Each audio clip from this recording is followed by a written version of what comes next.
함께 나눌 하나님의 말씀 사무엘상 1장 10절로 11절 말씀 봉독하겠습니다.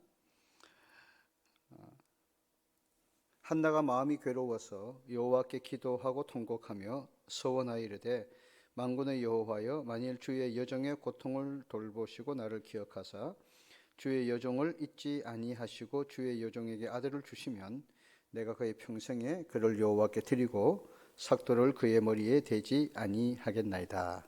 아멘.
오늘 우리가 생각해 볼 그 말씀의 내용은 한나의 소원입니다.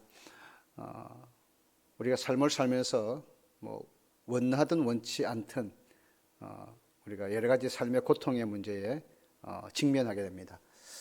이것은 뭐 옛적부터 지금까지 모든 성도들에게 동일하게 나타나 있는 그런 고민이라고 말할 수 있죠. 그래서 때로는 건강의 문제에, 때로는 경제적인 문제에, 때로는 직장, 뭐 자녀, 부모, 대인관계 이런 모든 다양한 문제들이 우리의 삶을 떠나지 않으니까 늘 이런 고민을 하게 되는 거죠. 왜 내게 이런 고통이 오느냐? 하나님은 뭐 하고 계시는데, 하나님이 살아 계시다면서 왜 이 고통의 문제를 해결해 주시지 않느냐 하는 것이 대부분 사람들의 생각이죠.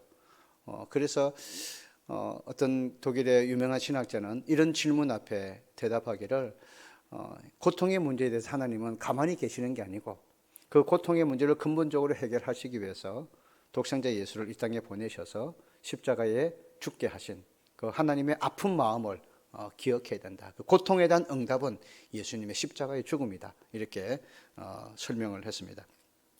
성경의 내용들을 우리가 쭉 읽어보아도 성경에 나오는 믿음의 사람들도 다양한 고통의 문제에 직면했습니다. 그래서 하나님 앞에 그 고통의 문제를 가지고 울부짖고 호소하고 하나님의 도움과 하나님의 공의와 또 하나님의 심판하심을 늘 이렇게 꿈꾸며 하나님 앞에 살고 있는 것을 만날 수가 있습니다. 그래서 시편의 대부분 그 탄원시의 내용 속에 보면 하나님이 악인들의 그 횡포 이런 것들을 왜 내버려 두시는지, 하나님의 공의로운 심판의 때를 바라보고 하나님께서 저들에게 원수 갚아 주실 것을 호소하는 그런 기도문들이 많이 들어 있습니다. 특별히 우리가 잘 익히 알고 있는 욥기서의 내용을 보아도 욥이 당했던 그 고통, 도무지 욥이 이해할 수 없었죠. 하루아침에 갑자기 자녀들이 다 죽고 재산이 다 없어지고 몸에 고칠 수 없는 질병이 있어서 고통을 당하는데 욥의 심정이 어떻겠습니까? 그래서 끊임없이 왜 내게 이런 일이 일어나야 되는지를 묻고 하나님 앞에 호소하는 그런 다양한 목소리들을 욥기서가 소개를 하고 있습니다. 그런데 욥이 이 고통의 문제에 대해서 하나님으로부터 응답을 받아서 나중에 모든 삶이 회복되는 것을 우리가 알게 되지만, 근데 근본적으로 왜 이 고통이 욥에게 찾아왔는지에 대한 명확한 하나님의 대답이 없었습니다. 그저 욥은 하나님을 새롭게 만나고 그 고통의 문제를 새롭게 이해함으로 그의 삶이 이전과 다른 그런 축복으로 변화되는 것을 우리가 성경에서 만날 수가 있거든요. 그러니까 결국 하나님은 욥이 당하는 고통의 문제에 대한 시원한 해답을 주기보다 욥을 찾아오셔서 욥에게 하나님의 그 크심을 질문하기 시작하셨습니다.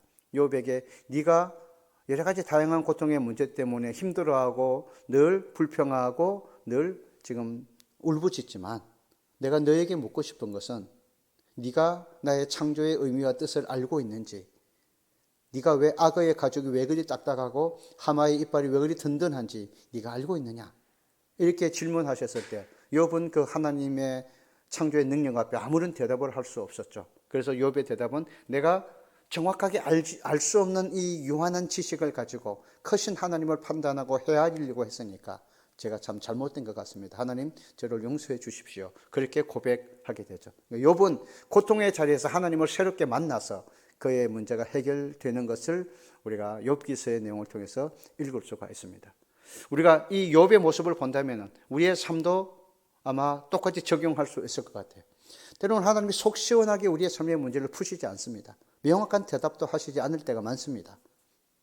하지만 우리가 그 고통의 문제 속에 절망하는 것이 아니라 그 고통을 통해서 하나님을 찾고 하나님을 만나게 되고 하나님의 뜻을 바르게 이해하고 해석하며 분별하게 될 때 내 삶의 어떤 문제들도 나를 지배하거나 나를 장악하지 않는 거죠. 그래서 결국 우리는 하나님과의 관계 속에서 그 문제를 풀어가고 이겨내게 되는 것을 우리가 느낄 수가 있습니다. 오늘 한나가 가진 삶의 고통은 자녀의 문제였습니다. 왜 나에게 아들이 생기지 않는지 하는 그것이 한나의 가장 절망적인 고통이었죠. 한나는 아들을 낳지 못하는 여인으로서의 고통이 있었습니다. 고대 사회에서 아이를 낳지 못한다고 하는 것은 우리의 옛 어른들의 시대처럼 절망과 고통과 또 비난과 부끄러움을 안고 살아가는 그런 처지였던 것 같습니다. 특별히 아들을 낳지 못했어도 그의 남편은 한나를 지극히 사랑하고 아껴주었습니다. 그렇지만은 한나를 통해서 얻지 못한 아들을 다른 여인인 분인나를 통해서 자녀를 얻게 되죠. 그러니까 이 분인나라고 하는 여인이 한나를 무시하고 모욕하니까 한나의 마음에 끊임없는 고통의 문제 때문에 시달리게 되고 그는 아무리 남편이 사랑하고 좋은 것을 자기에게 제공해도 기쁘지 않고 결국 하나님 앞에 나아가서 울부짖고 기도하게 되는 그런 모습을 우리가 사무엘상에서 읽어볼 수가 있습니다. 아들을 가진 여인으로부터 받는 상대적 박탈감 그리고 모욕감, 그 고통이 늘 한나를 괴롭혔다고 하는 것입니다. 사무엘상 1장 6절 7절의 말씀을 보시면 여호와께서 그에게 임신하지 못하게 하심으로 그의 적수인 분인나가 그를 심히 격분하게 하여 괴롭게 하더라. 매년 한나가 여호와의 집에 올라갈 때마다 남편이 그같이 하며 브린나가 그를 격분시키므로 그가 울고 먹지 않았다. 이렇게 말씀이 기록을 하고 있습니다. 사무엘상 1장 2절 말씀에도 그에게 두 아내가 있었으니 한 사람의 이름은 한나요 한 사람의 이름은 브닌나라. 브닌나에게는 자식이 있고 한나에게는 자식이 없었다. 이렇게 소개하고 있습니다. 한나는 자식이 없는 문제가 한나의 삶 전체를 고통과 상처로 이렇게 애워싸고 있었다 하는 것을 알 수가 있습니다. 다른 성경에도 보시면은 자식이 없어서 고통당했던 여성들을 성경이 소개하고 있습니다.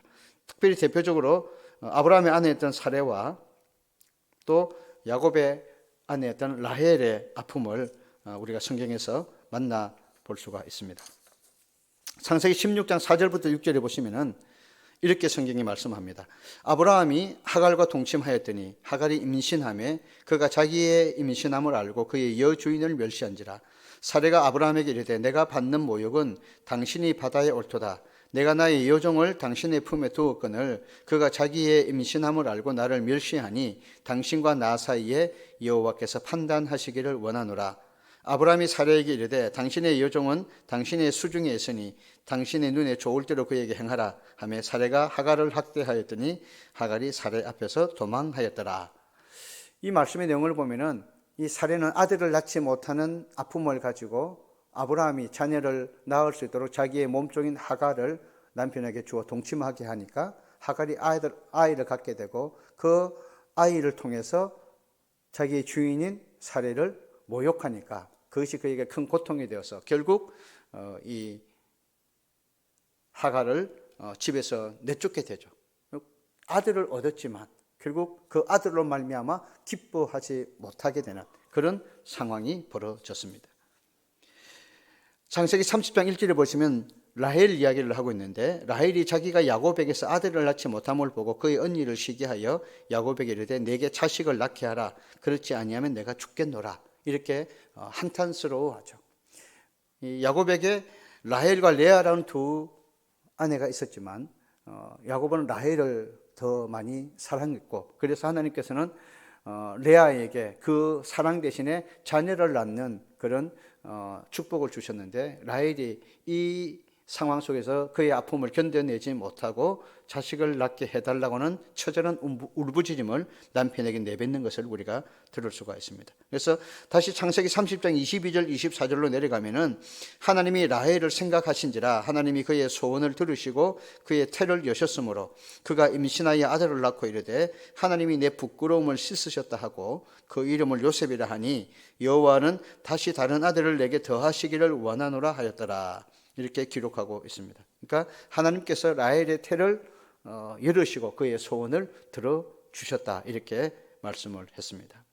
사레도 아들을 갖고 싶은 열망과 소원을 가졌고 라헬도 아들을 얻고자 하는 열망과 소원을 가지고 하나님 앞에 그 아픈 가슴을 부둥켜 안고 간구하는 것을 우리가 들을 수가 있습니다. 한나 역시 오직 한 가지 소원은 아들을 얻는 것이었습니다. 그런데 이 아들을 얻고자 하는 다양한 사람들의 그 모습을 우리가 만났지만 왜 이것이 하나님의 마음에 합한 소원이 될 수 있었을까요? 단순히 혈통을 이어가는 그런 문제지 않습니까? 그런데 하나님께서 이 한나의 소원을 기쁘게 받으셨어요. 그 이유를 성경에서 뭐라고 말씀을 했느냐면은 한나가 단순히 아들만 얻고자 하는 소원을 뛰어넘는 기도를 드린 거예요. 내가 이 아들을 얻게 되면은 이 아들을 하나님 앞에 드리겠다고 그렇게 약속을 하게 되는 거죠. 자기의 욕망과 기쁨과 부끄러움을 씻어내기 위한 단순한 자녀 탄생의 욕구가 아니라 그 아들을 통해서 하나님이 이루고 싶어하는 일에 쓰임받을 수 있는 그런 소원을 하나님 앞에 드린 것입니다. 그래서 한나는 그 소원을 통해서 하나님의 마음을 얻게 되고 하나님의 마음과 한나의 마음이 맞닿아서 결국 하나님께서 응답하시는 역사를 얻게 되어졌죠. 이렇게 한나가 아들을 주시면 이 아들을 하나님께 드리겠다고 하는 그 소원을 한 이후에 진짜 하나님의 응답을 통해서 사무엘이라고 하는 아들을 얻었을 때 한나의 행동을 보면은 한나는 젖을 떼자마자 그대로 엘리가 숨기고 있던 성전에 이 아들을 보내버립니다. 거기서 잘 양육받아서 하나님의 큰 일꾼이 되는 것을 우리가 사무엘상의 기록을 통해서 볼 수가 있습니다. 우리가 앞에 보셨던 사례나 라헬이나 한나 같은 여인들에게만 그런 아들의 탄생 소원을 가졌느냐 하면은 남편들에게도 그런 소원이 있었던 것 같습니다. 창세기 25장 21절에 보면 이삭의 이야기가 나오는데 이렇게 기록되어 있습니다. 이삭이 그의 아내가 임신하지 못하므로 그를 위하여 여호와께 간구하며 여호와께서 그의 간구를 들으셨으므로 그의 아내 리브가가 임신하였다. 이렇게 나와 있습니다. 여호와께 이삭이 간구했더니 하나님께서 아내를 통해 임신하게 하셨다. 이렇게 말씀을 하셨죠. 누가복음 1장에 보시면 사가랴의 이야기가 나오는데 1장 13절에 천사가 일러 가로되 사가랴여 무서워 말라 너의 간구함이 들린저라 네 아내 엘리사벳이 내게 아들을 낳아 주리니 그 이름을 요한이라 하라. 이렇게 말씀하셨죠. 그러니까 사가랴가 자녀를 위해 간구했다는 거죠. 이삭이 자녀를 위하여 간구했다고 하는 것입니다. 근데 우리가 이 성경에서 아들을 얻는 문제가 단순히 아들을 얻는 것으로 끝나버리는 결과를 우리에게 말하지 않습니다. 성경은 그 아들이 어떤 삶을 살았는가, 그 아들을 통해서 하나님이 어떤 일을 하셨는가를 더 부각시킵니다. 야곱을 기억해 보십시오. 이삭이 쌍둥이를 낳아서 에서와 야곱을 얻지만 그 야곱이 이스라엘 민족의 깊은 근원의 뿌리를 만드는 12아들을 얻어서 이스라엘 12지파를 이루고 그 이스라엘 12지파가 민족과 국가를 형성하는 기틀이 되지 않습니까? 하나님의 언약과 약속을 이어가는 큰 민족을 만드는 아브라함에게 주셨던 하늘의 별과 같이 땅의 모래같이 바다의 모래같이 큰 민족을 이루겠다고 하는 그 하나님의 구체적인 약속이 야곱의 12아들을 통해서 이루어진 거잖아요. 야곱이 아들을 구하는 이삭의 기도가 하나님께 들려져서 그 자녀를 통해서 하나님이 이루고 싶으셨던 약속이 이루어지는 그런 광경들을 우리가 말씀에서 읽을 수 있습니다. 사가랴가 얻었던 요한, 그는 세례 요한으로서 예수님이 오시기 전에 태어나서 예수님이 오시는 그 길을 예비하고 많은 사람들의 마음속에 회개의 세례를 베풀며 그 굳어졌던 마음들이 하나님을 향하여 열리도록 그런 귀한 사명을 감당하는 일꾼이 되지 않았습니까? 복음의 통로를 여는 그런 길을 닦는 그런 자녀가 되었던 거죠. 그러니까 단순히 아들을 주세요 하는 그 간구를 뛰어넘어서 말씀이 우리에게 소개해 주고 싶은 것은 그 자녀를 통해서 하나님이 이루고자 하시는 뜻을 이루어내가는 그런 구원의 역사를 성경에서 그림으로 보여주는 것이죠. 이처럼 하나님께서 한나의 간절한 소원을 듣고 응답하셔서 사무엘을 주신 것입니다. 사무엘은 하나님 앞에서 신실하게 자랐고 후에 이스라엘의 강력한 영적인 지도자가 되어서 이스라엘의 신앙을 회복시키는 역할을 하게 되었습니다. 그 이후에 하나님께서는 이 한나의 기도를 통해서 한나에게 세 아들과 두 딸을 다시 더 주셔서 한나가 더 이상 자녀 문제 때문에 부끄럽거나 힘들어하지 않도록 은총을 베풀어 주시죠. 사무엘상 2장 21절에 보시면은 이렇게 말씀이 기록하고 있습니다. 여호와께서 한나를 돌보시사 그로 하여금 임신하여 세 아들과 두 딸을 낳게 하셨고 아이 사무엘은 여호와 앞에서 자라니라. 이렇게 말씀했습니다. 여기 한나를 돌보셨다는 말의 의미는 가장 요한복음 10장에 나오는 말씀과 맞닿아 있는데 목동이 양을 돌보는 것 같은 그런 의미입니다. 목자가 양을 푸른 초장으로 신만한 물가로 사망의 음침한 골짜기에서도 주의 지팡이와 막대기가 보호하시는 완벽하게 양을 지키고 보호하시고 먹이고 입히시고 기르시는 그런 모습으로 행동하시는 게 돌본다는 거거든요. 그러니까 한나의 모습을 보면서 하나님께서 한나를 돌보시기 시작했다는 거예요. 그의 고통에 찬 기도, 그 간절한 하나님을 향한 소원을 하나님이 들으시면서 한나를 돌보기 시작하셨다는 것입니다. 우리가 하나님 앞에 우리의 삶의 모든 고통의 문제를 붙들고 그 고통 앞에 무너져서 절망하는 사람이 아니라 그 고난의 그림자를 이겨내기 위해서 하나님을 향하여 무릎을 꿇고 기도할 때 하나님께서 우리를 돌보신다는 거죠. 요한복음 10장에서 목자의 마음을 어떻게 표현했습니까? 선한 목자는 양들을 위해서 목숨을 버린다고 하지 않으셨습니까? 아들도 아끼지 않고 주실 만큼 하나님은 우리의 마음의 소원을 이루시고 우리를 돌보신다고 하는 것입니다. 우리의 기도가, 우리의 소원이 나의 욕망과 꿈과 나의 행복을 담보하는 그런 일로만 다가가는 기도가 아니고 그런 소원이 아니고 그 기도가 더 크신 하나님을 바라보고 더 하나님의 뜻을 위해 쓰임받는 그런 기도의 모습으로 다듬어지고 성숙해져 갈 때 하나님은 우리의 삶을 평생도록 돌보시고 지키시는 은혜를 베풀어 주시는 것이죠. 말씀을 정리해 보겠습니다. 오늘 우리가 가지고 있는 가장 큰 기도의 제목이 무엇인지 한번 생각해 보십시오. 하나님 앞에 야고보서 4장 2절 3절의 말씀을 보시면 우리의 기도에 대해서 두 가지 교훈을 하셨습니다. 우리가 얻지 못하는 이유를 첫 번째는 구하지 않는 것으로 말씀을 하셨고, 두 번째는 정욕으로 쓰기 위해서 잘못 구한다, 이렇게 말씀을 하셨습니다. 한나는 구하는 여인이었죠. 그리고 한나는 정욕으로 쓰기 위해 잘못 구하는 여인이 아니라 하나님의 마음을 따라 하나님의 마음에 합한 기도를 드리는 그런 여인이었다고 말할 수 있을 것입니다. 오늘 우리의 삶의 기도의 자리, 기도의 내용들을 한번 돌아보셨으면 좋겠습니다. 우리가 바르게 구하고 있는가? 바른 목적을 가지고 구하고 있는지, 아니면 우리가 절망과 고통과 아픔으로만 늘 괴로워하는 사람인지, 그것 때문에 그 눈물이, 그 한숨이, 그 답답함이 기도가 되고 찬송이 되는 그런 삶을 살고 있는 것인지 우리가 기억해 보셨으면 좋겠습니다. 고난의 그림자에 멈추어 서 있다면, 고난의 풍랑 앞에 주저하고 있다면 사랑하는 여러분, 주님의 십자가 앞으로 움직이시기 바랍니다. 하나님 앞에 부르짖으시기 바랍니다. 하나님, 이 고난 앞에 절망하는 우리가 아니라 이 고난을 당하여 주께 더 가까이 가기를 원하고, 이 고난과 아픔을 통해서 내가 하나님의 뜻을 바르게 이해하고 하나님 앞에 쓰임받는 삶을 살기를 원합니다. 이렇게 우리의 기도가 바뀌어질 수 있어야 되겠습니다. 또 한 가지는 한나의 모습을 통해서 한나는 응답을 받은 이후에 자기가 부르짖고 소원하고 말씀드린 대로 살았다는 거죠. 오늘 우리의 기도의 삶의 큰 약점이 무엇입니까? 부르짖지만 그 부르짖은 약속대로 살지 않는다는 거죠. 다양한 소원들을 하나님 앞에 우리가 구하지만 하나님이 들어주셨을 때 그것을 따라서 내가 올바르게 믿음으로 살아내지 못한다고 하는 것이죠. 우리가 제일 안타까운 게 어떤 것입니까? 많은 믿음의 소원을 가지고 우리도 부르짖습니다. 때로는 건강 때문에 부르짖습니다. 그런데 하나님이 건강 주시면 그 건강을 가지고 하나님의 뜻을 따라 헌신하고 하나님의 영광을 위해 살지 않고 나의 즐거움을 위해서 내가 만약에 시간과 삶을 허비한다면 과연 그것이 올바른 기도겠습니까?